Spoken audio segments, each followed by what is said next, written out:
হচ্ছে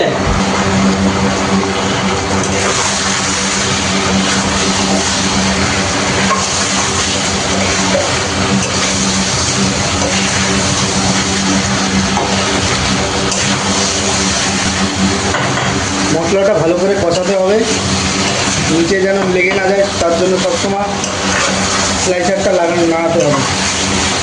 এই টাইমটায় বেশিরভাগই নিচে লেগে যায়।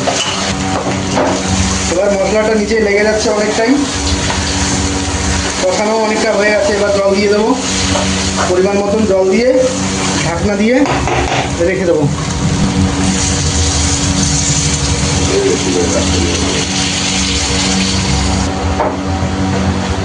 ব্যাস, এবার জল দিয়ে দিলাম, এবার ঢাকা দিয়ে দেবো, মাংসটাও বয়েল হয়ে যাবে।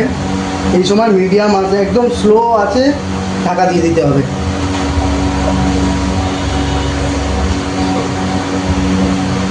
ব্যাস, মিনিমাম 5 মিনিট ঢাকা দিয়ে রাখি। এবার আমি 5 মিনিট মতন হয়ে গেছে, এবার দেখি কী অবস্থা। উপরে দেখো তেলটা ছাড়া শুরু হয়ে গেছে, যত তেল ছেড়ে দেবে তত মনে করবে মশলা পেকে গেছে। এবার নুন ঝালটা চেক করে নিতে হবে, ঝালটা ঠিক আছে, একটু লবণ লাগবে। ঝোলটা আরও টানবে, তারপরে লবণ বেশি হয়ে যাবে, যার জন্য অল্প অল্প করে লবণ চেক করতে হবে। যেহেতু পর্কের মাংস, আর একবার ঢেকে দেবো, আবারও 5 মিনিট, কি 5 মিনিট অতটা রাখবো না, 4 মিনিট মতন রেখে আবারও দেখি কি অবস্থা হয়।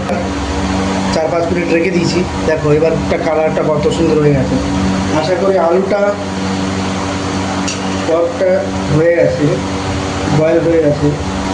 একটুখানি ঢাকা ছাড়া একটু বই হোক, একটু ফায়ারটা একটু বেশি দিয়ে, মানে ঝোলটা একটু ড্রাই করি।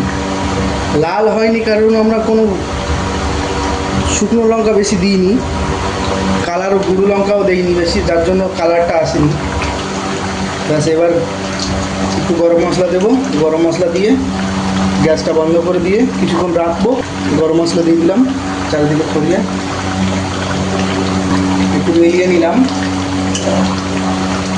বন্ধ করে দিলাম গ্যাসটা, একটু কিছুক্ষণ রাখবো। দেখা হচ্ছে পরের ভিডিওতে।